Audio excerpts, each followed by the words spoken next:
Hello guys, ngayong araw na to ay tuturuan ko kayo kung paano tanggalin ang third party violation kung ito ay napapansin nyo doon sa inyong your alert at hindi agad-agad natatanggal kahit anong gawin ninyo. Ngayong araw na to ituturo ko sa inyo ang mabilis na proseso paano siya tanggalin. Independent fact checker. Yan yung aking ituturo sa inyo. Samahan nyo na ako.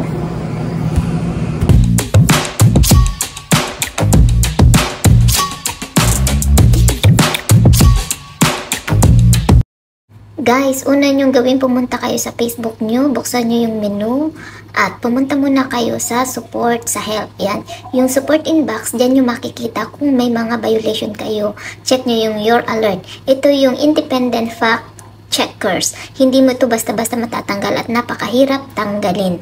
Pero ngayong araw na to, ituturo ko sa inyo kung paano to tatanggalin. Guys, bumalik tayo dun sa health and support. Piliin nyo yung creator supports.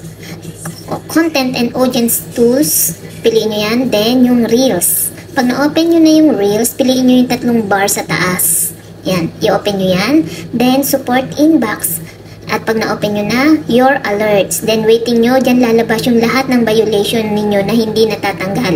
At one by one nyo yan bubuksan. Yung image na yan, na may dalawang line, buksan nyo yan. At dun sa gilid, meron dyan tatlong dot.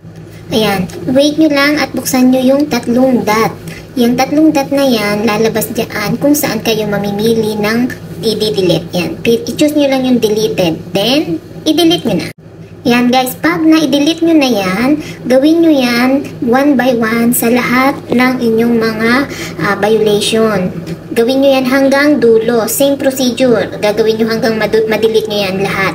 At hintayin nyo lang na kasi medyo matagal siya. Siyempre, nagre-reading pa. At once na na-delete mo yan, guys, lahat, hindi agad yan lalabas na wala na dun sa iyong your alert. Kailangan nyo pang maghintay ng buong araw. Kasi nangyari yan sa akin, tiningnan ko buong araw na andun pa rin siya.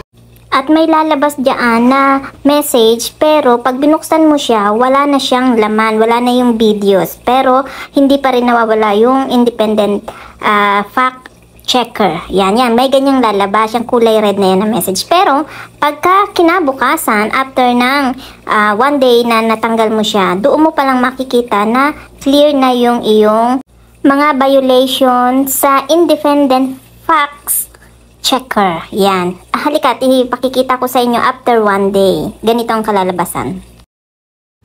Guys, ito ay kinabukasan na after nung aking na-delete na ang aking mga violation sa your alert. Ayan. See? No violation sa your alert now. Wala na yung mga third party na violation. That's it.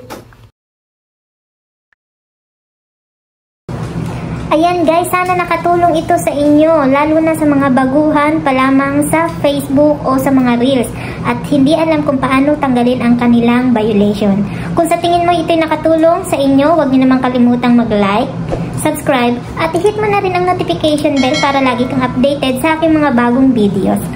Salamat! Thanks for watching!